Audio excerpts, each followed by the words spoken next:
ছাত্ৰ ছাত্ৰীসকল আমি পঢ়ি আছিলো সংহতিৰ সম্পৰ্ক আশা কৰো তোমালোকে বুজি পাইছা আমি পঢ়িলো সংহতিৰ সম্পৰ্ক ডেফিনিশনটো কাক বোলে আৰু কেনেদৰে আমি লিখো আৰু লগতে আমি শেষত পঢ়িলো এই সংহতিৰ সম্পৰ্কৰ অন্তৰ্গত দুটা শব্দ আদি ক্ষেত্ৰ আৰু পৰিসৰৰ ডেফিনিশন খিনি গতিকে আমি ইয়াত নেক্সট পাৰ্ট খিনি আৰম্ভ কৰো আজিৰ ভিডিঅ'টি আমি আৰম্ভ কৰিছো এতিয়া সংহতিৰ সংজ্ঞা আমি গম পাইছিলো সংহতিৰ সম্পৰ্ক কাক বোলে এটা অৰিক্ত সংহতি এৰ পৰা আন এটা অৰিক্ত সংহতি বি লৈ সম্পৰ্ক আৰ হল বি লৈ থকা সম্পৰ্ক আৰ হল এ ক্ৰস বি এটা উপসংহতি আমি এইখিনি কথা গম পাইছিলো ইয়াক যদি আমি এই সেট বিল্ডার ফর্মত লিখো তেতিয়াহলে কি হ'ব r ইকুয়াল টু ইয়াত কেনেকুৱা মৌল থাকে a, b এনেকুৱা ধৰণৰ মৌল থাকে সাজ দে a r b ইয়াৰ অৰ্থ হ'ল a এৰ পৰা b লৈ এটা কি আছে সম্পৰ্ক আছে য'ত কি হ'ব লাগিব a to a থাকিব লাগিব আৰু b to b থাকিব লাগিব তেতিয়া কি হ'ব r from a to b হৈ যাব সেইটোৱে হ'ল এটা সম্পৰ্কৰ উদাহৰণ এই ডেফিনিশন এতিয়া সম্পৰ্কৰ কিছুমান আমি উদাহৰণ আমি পঢ়িব লাগিব আচ্ছা সম্পৰ্কৰ কেইটামান উদাহৰণ হ'ল বহুত কেইটা আমি উদাহৰণ পাব পাৰো তাৰে কেইটামান বিশেষ উদাহৰণ এতিয়া কি হ'ব এক নম্বৰ আমি যিকোনো উদাহৰণ লব পাৰো এটা এই সম্পৰ্কৰ উদাহৰণ বুলি কওঁতে যে এক নম্বৰ উদাহৰণ দে আমি এটা সম্পর্ক ললো সম্পর্কের নাম দিল r1 from n n মানে ন্যাচারাল নাম্বার স্বাভাবিক সংখ্যা টু n n মানে আকৌ স্বাভাবিক সংখ্যা মানে স্বাভাবিক সংখ্যাৰ পৰা স্বাভাবিক সংখ্যালৈ এটা সম্পৰ্ক কেনেকুৱা ইয়াত কিবোৰ থাকে ax + y থাকে ইয়াক আমি যদি ডাইৰেক্টলি লিখো ইয়াত কিবোৰ আছে 2x + 1 আছে যত ইয়াত কিবোৰ আছে এই সম্পৰ্কটোত কেনেকুৱা মৌল আছে 2x + 1 এনেকুৱা মৌল আছে গতিকে ইয়াক আমি প্ৰথমতে আমি লিখি লব লাগিছে আমি এই লিখি ললো তেতিয়া r1 মানে কি হ'ব ইয়াত এতিয়া কেনেকুৱা মৌল থাকে জানাই x, y এনেকুৱা মৌল থাকে such that কি হ'ব এতিয়া মই কি ললো y = 2x + 1 ললো হলো এতিয়া আমি কি গম পালো সংহতিৰ সম্পৰ্কৰ পৰা এতিয়া r1 ত কি থাকিব r1 ত কি থাকিব এতিয়া x y থাকে যত আমি কি জানো এই প্ৰথম x টো এই সম্পৰ্কত থাকে এই সংহতিত থাকে কেনেকৈ যদি ab আছিল তেতিয়াহলে কি আছে a belongs to a আৰু b belongs to b আছিল যত r from a to b হৈ যায় হয় না গতিকে কি হল এতিয়া a to কত থাকে a r ত কি থাকে ab থাকে যৰ a to a থাকে আৰু a b to a b থাকে গতিকে একেদৰে ইয়াত n to n একে n ৰ পৰা n লৈ সম্পৰ্ক এটা কেনেকুৱা a x to n ত আছে আৰু y to কত থাকিব n তেই থাকিব তাৰমানে তেনেকুৱা ধৰণে গতিকে আমি ইয়াত কি লব পাৰো x ৰ মান ললো n মানে স্বাভাৱিক সংখ্যা আটাইতকৈ সৰু কি 1 x ৰ মান কিমান ললো 1 ললো এতিয়া কি হ'ব চোৱা x ৰ মান 1 ললে ইয়াত কিমান হ'ব y = 2 পূৰণ 1 যোগ 1 2 পূৰণ 1 মানে 2 যোগ 1 3 গতিকে x ৰ মান 1 হলে y ৰ মান কিমান হ'ব 3 হ'ব এইটো এটা হল ইয়াৰ মৌল নেক্সট কি হ'ব এতিয়া 1 ৰ মান কিমান পাতিম 2 পাতিম তে 2 হলে কিমান হ'ব ইয়াত 2 * x ৰ মান 2 + 1 2 * 2 4 যোগ 1 কিমান হ'ব 5 হ'ব এইটো 2 হলে এটো কিমান হ'ব 5 হ'ব নেক্সট আমি কিমান লব লাগিব 3 লব লাগিব তেতিয়াহলে কিমান হ'ব 2 * 3 = 6 6 যোগ 1 7 হ'ব যদি 4 লও 4 * 2 = 8 8 একে 9 হ'ব যদি 5 লও 5 * 2 = 10 একে 11 হ'ব এনেকৈ ইয়াত কি আছে মৌলবোৰ সোমাই আছে গতিকে মৌলবোৰ কেনেকুৱা হ'ব 1 হলে 3 হ'ব 2 হলে 5 হ'ব 5 হলে 11 হ'ল গতিকে 6 হলে 13 হ'ব তেনেকৈ বাঢ়ি বাঢ়ি গৈ থাকিব গতিকে এইটোৱে হ'ল এটা সম্পৰ্কৰ উদাহৰণ সম্পৰ্কটো ক'ত আছে n ৰ পৰা n লৈ মানে n মানে এটা স্বাভাৱিক সংখ্যা 3 টো এটা স্বাভাৱিক সংখ্যা হ'ব লাগিব হৈছে 5 টো এটা স্বাভাৱিক 7 স্বাভাৱিক 9 স্বাভাৱিক 11 স্বাভাৱিক গতিকে ইয়াৰ পৰা আমি লগে লগে আমি পঢ়ি যাওঁ কি আদি ক্ষেত্ৰ আৰু পৰিসৰ এতেকে আদি ক্ষেত্ৰ কিহৰ আদি ক্ষেত্ৰ R1 ৰ আদি ক্ষেত্ৰ R1 ৰ আদি ক্ষেত্ৰত কি পৰিল এতিয়া চোৱা আমি এই ব্ৰেকেটত লিখিব লাগিব 1 পৰিল কমা এটো 2 পৰিল কমা 3 পৰিল কমা 4 পৰিল কমা 5 পৰিল কমা 6 পৰিল এনেকৈ গৈ থাকিব মানে কি হ'ব এটো 1 2 3 4 5 6 7 8 গোটেই সংখ্যাখিনি থাকিব মানে কি n হৈ যাব R1 ৰ আদি ক্ষেত্ৰ কি হৈ যাব গোটেই n টোৱে এই n টোৱে n R1 ৰ আদি ক্ষেত্ৰ হৈ যাব এতেকে R1 ৰ পৰিসৰ এতিয়া পৰিসৰ মানে কোনবিলাক আছে এই সেকেন্ড খিনি ইয়াত কি পৰিল এতিয়া 3 পৰিল 5 পৰিল 7 পৰিল 9 পৰিল 11 পৰিল এনেকুৱা হৈ যাব ইয়াক আমি n বুলি লিখিব নোৱাৰো কাৰণ ইয়াত কি নাই 1 আছে নে নাই 1 নপৰে কেতিয়াও পৰিসৰত কেতিয়াও 1 নপৰে বা 2 নপৰে 4 নপৰে 6 নপৰে কেতিয়াও 6 নপৰে কাৰণ যু এক হৈ আছে যে এই সকলো অযুগ্ম সংখ্যা খিনিয়ে থাকিব গতিকে ইকুৱেল টু n এটো হ'ব নোৱাৰে গতিকে হেতুৱে হ'ল আমাৰ এই পৰিসৰটো আমি আৰু এটা উদাহৰণ চাম এনেকুৱা উদাহৰণ আমি বহুত ল'ব পাৰো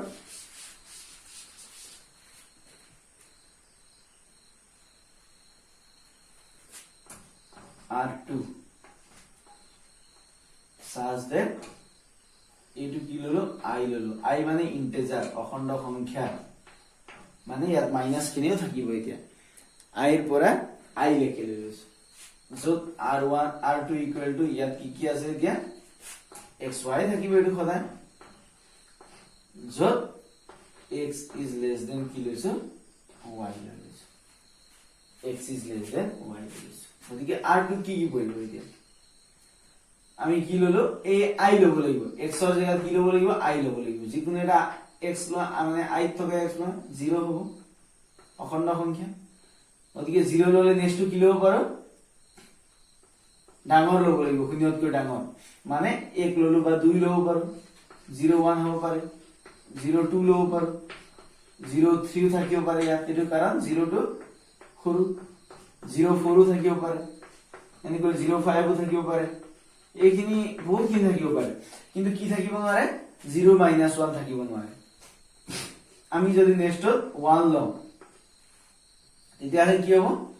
ইয়াত 1 লোৱাৰ পিছত ইয়াত 0 দিব নোৱাৰো কাৰণ ইয়াত 1 আৰু ইয়াত 0 হলে x ৰ মান 1 y ৰ মান 0 হৈ গল এটো লেস দেন নহয় সৰু নহয় গতিকে এটো দিব নোৱাৰো ইয়াত 1 লিখিব নোৱাৰো কাৰণ সমান দিয়া নাই ইয়াত আমি 2 লিখিব লাগিব 1 2 1 3 1 4 1 5 এনেকৈ গৈ থাকিব 2 ললে 2 3 আৰম্ভ হ'ব 2 3 পৰা 2 4 2 5 এনেকৈ গৈ থাকিব নেক্সট 3 ললে 3 1 নহয় 3 2 নহয় 3 3 নহয় 3 4 3 5 এনেকৈ গৈ থাকিব আৰু যেহেতু আমাক কেৱল n বুলি দিয়া নাই স্বাভাৱিক বুলি কোৱা নাই কি কৈছে I বুলি কৈছে ইন্টিজাৰ মাইনাস কিনে থাকিব এনেকুৱা ধেৰ থাকিব এতিয়া মাইনাস কিনে থাকিব -1 ললে ইয়াত কি লব পাৰো 0 ইয়াতকৈ ডাঙৰ -1 1 হ'ব পাৰে -1 2 হ'ব পাৰে এনেকৈ হৈ থাকিব -2 ললে ইয়াত -2 ললে ইয়াতকৈ ডাঙৰ -1 হ'ব পাৰে -2 ললে 0 হ'ব পাৰে -2 ললে 1 হ'ব পাৰে এনেকৈ হৈ থাকিব এটো কেতিয়াও শেষ নহয় তাৰ মানে R2 ৰ আদি ক্ষেত্ৰ কি হ'ব ইয়াত কি থাকিব এই প্ৰথমবোৰ 0 আছে এই লাইনটো গুটে 0 আছে গতিকে 0 থাকিব এই লাইনত কিমান আছে 1 আছে 1 থাকিব এই লাইনত আছে 2 আছে গুটে 2 থাকিব এই লাইনত আছে 3 3 3 3 থাকিব এই লাইনত আছে কিমান 4 থাকিব গতিকে এই গুটেবোৰ থাকিব 5 থাকিব এনেকৈ গুটেবোৰ থাকিব লগতে -1 থাকিব এটো -2 থাকিব -1 -2 -3 এনেকৈ গুটেবোৰ থাকিব তাৰমানে গতিকে আলটিমেটলি ইয়াৰ আদি ক্ষেত্ৰ কিমান হ'ব গোটেই আই খনেই ইয়াৰ আদি ক্ষেত্ৰ হৈ যাব ঠিক একেদৰে ইয়াৰ পৰিসৰ আই টুৰ পৰিসৰ কি হ'ব এইটো সমান ইয়াত কি থাকিব এতিয়া 1 আছে 2 আছে 3 আছে 4 আছে 1 থাকিব 2 থাকিব 3 4 এনেকৈ গোটেইখিনি থাকিব আৰু মাইনাস কিনে থাকিব পাৰে -1 -2 এইখিনি থাকিব পাৰে গতিকে এই গোটেইখিনি থাকিব -1 -2 -3 এইটো কি হৈ যাব এতিয়া আই হৈ যাব গতিকে এই শৰ্তটোৰ ওপৰত নিৰ্ভৰ কৰে আদি ক্ষেত্ৰ আৰু পৰিসৰ কি কি হ'ব আমি আৰু এটা উদাহৰণ ললো 3 নম্বৰ সম্পৰ্কৰ উদাহৰণ ইয়াত এটা আমি সংহতি লৈছো a = x such that x belongs to n মানে ইয়াত কি আছে x আছে a কি আছে কেনেকুৱা মৌল আছে x আছে তেতিয়া g টো কেনেকুৱা x টো কেনেকুৱা belongs to n মানে স্বাভাৱিক সংখ্যা x মানে স্বাভাৱিক সংখ্যা আকৌ এটা শৰ্ত যদি লেখি হল স্বাভাৱিক সংখ্যাটো কি হ'ব লাগিব 8 তকৈ সৰু হ'ব লাগিব গতিকে ইয়াত কি থাকিব আৰম্ভ 1 ৰ পৰা হ'ব 2 হ'ব 3 হ'ব 4 5 6 আৰু 7 হ'ব 8 নহয় কাৰণ 8 তকৈ সৰু লাগে গতিকে এইখিনি সংখ্যা ইয়াত থাকিব আমাৰ এতিয়া r3 টো কেনেকুৱা ৰিলেচনটো সম্পৰ্কটো a ৰ পৰা a লৈ গৈছে এৰ পৰা a লৈকে আছে কেনেকুৱা xy r3 সদায় xy থাকিব y = x + 1 এনেকুৱা গতিকে আমি x এটা লব লাগিব x টো কেনে কি হ'ব 1 লব পাৰো x টো 1 ললে y কিমান হ'ব 1 + 1 মানে 2 হৈ যাব নেক্সট x আমি 2 লব পাৰো 2 ললে কি হ'ব y এর মান 2 + 1 3 হৈ যাব x আমি 3 লব পাৰো 3 ললে কিমান হ'ব 3 + 1 মানে 4 x এর মান কিমান হ'ব পাৰে 4 হ'ব পাৰে 4 + 1 মানে 5 x এৰ মান কিমান হ'ব পাৰে 5 হ'ব পাৰে গতিকে এই 5 + 1 6 হৈ গ'ল x এর মান 6 হলে ইয়াৰ 7 x এর মান 7 ললে কি হ'ব y এর মান 8 হৈ যাব কিন্তু ইয়াত কি কোৱা হৈছে এতিয়া কি হৈ গ'ল এটো গোটে কিন্তু এই 1 2 3 4 5 6 7 গোটেখিনি কত আছে 8 আছে এটো 8 লব দিছে কিন্তু তাৰ পিছত কি হৈ গ'ল এই পিছত থকাখিনি y খিনি কত থাকিব লাগিব y খিনিও 8 থাকিব লাগিব 2 আছে 8 3 আছে 4 8 আছে 5 8 আছে 6 আছে 7 আছে কিন্তু 8 8 নাই গতিকে আমি এইটো লিখিব নোৱাৰো ইয়াতে আমাৰ এই মৌলখিনি শেষ হৈ যাব 7 লিখিব নোৱাৰো 7 8 লিখিলে কি হ'ব 7 8 লিখিলে 7 to 8 আছে ঠিক আছে 7 মানে x 8 আছে কিন্তু 8 মানে a এটো 8 মানে y এটো y to 8 থাকিব লাগিব নাই বা নেক্সট আমি 8 লিখিব নোৱাৰো 8 লিখিলে ইয়াত 9 হ'ব ঠিক আছে কিন্তু 8 to আমাৰ 8 9 এটো 8 থাকিব লাগিব নহয় গতিকে এইকেইটা মৌল ইয়াত নাথাকে এইটো আমি ইয়াৰ পৰা উলিয়াই ললো এতেকে আদি ক্ষেত্ৰ ইয়াৰ আদি ক্ষেত্ৰত কি কি মৌল আছে এইখিনি আমি লিখিব লাগিব 1 আছে 2 আছে 3 আছে 4 আছে 5 আছে আৰু 6 আছে গতিকে 1 2 3 4 5 6 1 2 3 4 5 6 হাতৰ বাদে 8 থকা গোটেইখিনি আছে গতিকে কি লিখিব পাৰো a - 7 কিন্তু 7 এনেকৈ লিখিলে নহব এই সেটত লিখিব লাগিব সংহতিত লিখিব লাগিব পৰিসৰ এনেকৈ লিখিলে হ'ব পৰিসৰত কি কি আছে তে লিখি দিয়া এটো 2 আছে 3 আছে 4 আছে 5 6 7 আছে এইকিটা আছে গতিকে এটো মানে কি হ'ব এতিয়া 8 থকাব 2 3 4 5 6 7 গোটেইখিনি আছে একৰ বাদে গতিকে 1 মাইনাস ইয়াত লিখি দিলে এটো কি হৈ গ'ল এটা সংহতিটো আর মানে এটা কিবাটা লৈ ললো সৰল ৰেখা মানে স্ট্রেট লাইন এস বুলি লৈ ললো এইটো এটা সেট গতিকে r4 টো কি হ'ব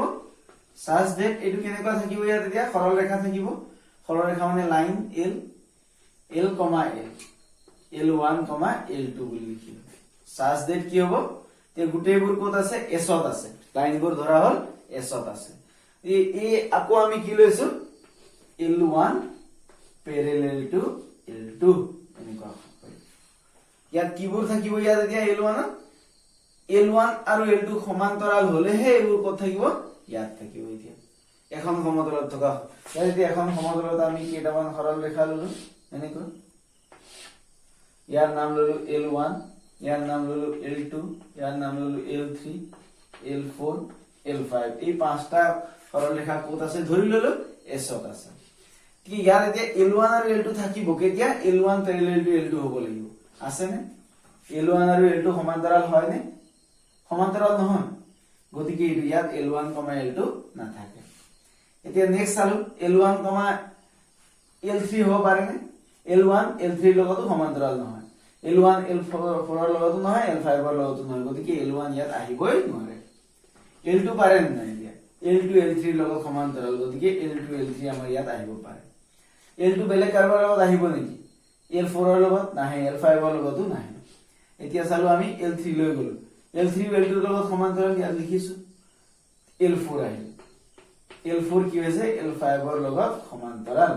গতিকে আমি কেৱল এই দুটা মৌলই ইয়াত পাই গলো। এইটো এটা আমাৰ কি হ'ব পাৰে? এটা সম্পৰ্ক হ'ব পাৰে, সমতলত থকা সৰল ৰেখাৰ সংহতি। ইয়াৰ সম্পৰ্কটো কি? এইটো সমান্তৰাল। বা যদি আমি 5 নম্বৰত লওঁ, এতিয়া ইয়াৰ আদি ক্ষেত্ৰ কি হ'ব? L2 আৰু L4, মানে সৰল ৰেখাই হ'ব দুটা, পৰিসৰো এইটো দুটা সৰল ৰেখাই হ'ব। গতিকে আমি 5 নম্বৰ ল'ব পাৰো, ইয়াত সৰ্বাংগসম লৈ ল'ব পাৰো, এনেকৈ সৰ্বাংগসম নহয় লম্ব লৈ ল'ব পাৰো।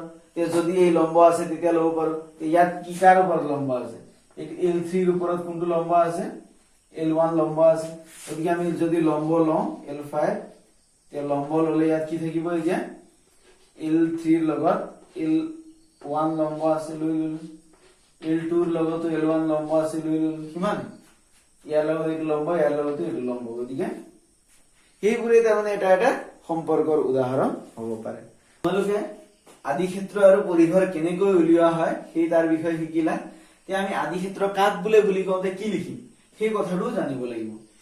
গতিকে আদি ক্ষেত্ৰ বুলি কওঁতে আমি কি লিখিম? ইয়াক ইংৰাজীত ডমেইন বুলি কোৱা হয়। এতিয়া আদি ক্ষেত্ৰ কাক বোলে বুলি কওঁতে আমি লিখিব লাগিব যে যদি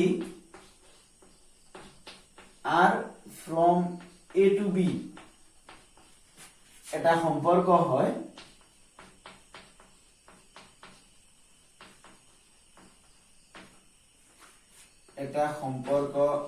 হয়,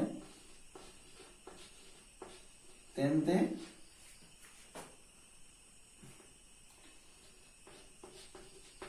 ইয়াৰ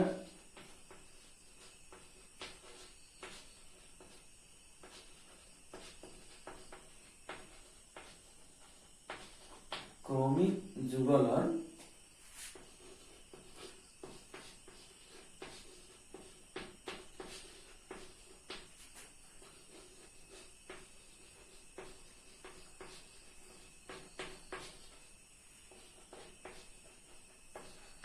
প্ৰতিটোৰে প্ৰথমটোক লৈ পোৱা সংহতি সম্পৰ্কৰ আদি ক্ষেত্ৰ বোলে।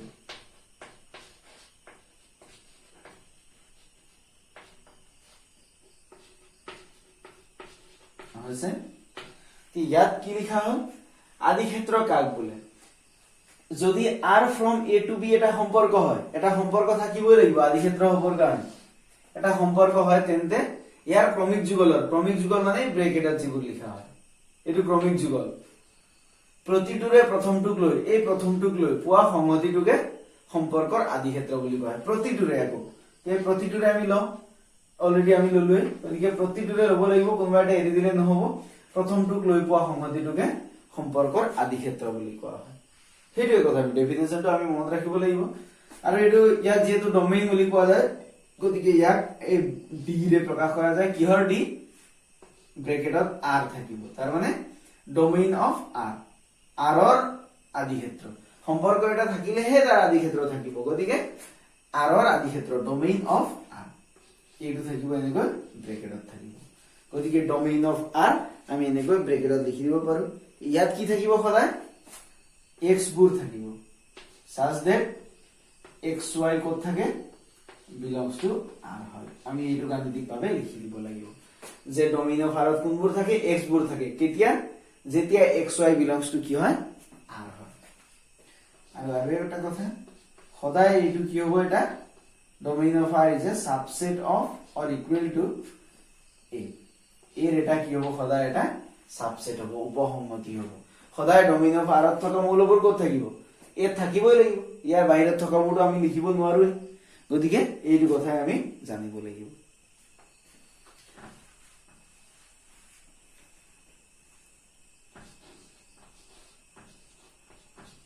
ঠিক একেদৰে যদি খোদা যায় পৰিখৰ কাক বোলে তেতিয়া হলে আমি একেই ইয়াৰ পৰা আমি লিখিব পাৰো ধুনীয়াকৈ যে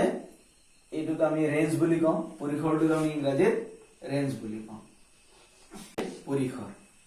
এতিয়া আদি ক্ষেত্ৰ জনাৰ লগে লগে পৰিখৰ জানিব লাগিব পৰিখৰক ইংৰাজীত ৰেঞ্জ বুলি কয় এতিয়া ৰেঞ্জ পাবৰ কাৰণে আমাক সম্পৰ্ক এটা লাগিব যদি r from a to b এটা সম্পৰ্ক হয় তেন্তে ইয়াৰ ক্ৰমিক যুগলৰ প্ৰতিটোৰে এতিয়া আমি কোনটোক লম দ্বিতীয়টোক লব লাগিব দ্বিতীয়টোক লৈ পোৱা সংগতিক সম্পৰ্ক পৰিখৰ বুলি কোৱা হয় পৰিখৰ বোলে একেই কথা দ্বিতীয়টোক আমি লম এতিয়া ইয়াক আমি কি বুলি লিখিম রেঞ্জ যেহেতু r এৰে বুঝাম কিহৰ r এটো ৰেঞ্জ অফ r r ৰ পৰিখৰ সমান ইয়াত কোনবোৰ থাকিব y বোৰ থাকিব কেতিয়া যেতিয়া xy belongs to কি হয় r হয় আমি এনেকৈ লিখিব লাগিব আৰু range of r is always a subset of b মানে এই রেঞ্জটো সদায় কি হয় পৰিখৰ সদায় এইটো b ৰ এটা উপসংহতি হয় গতিকে এই ইয়াৰ ডেফিনিশন এইটোই এই কিতাপত বহুখিনি কথা ইমান ধুনীয়াকৈ দিয়া আছে এইখিনি তোমালোকে ধুনীয়াকৈ পঢ়িবা আমি বাকিখিনি কথা ইয়াৰ পিছৰ ভিডিঅ' আলোচনা কৰিম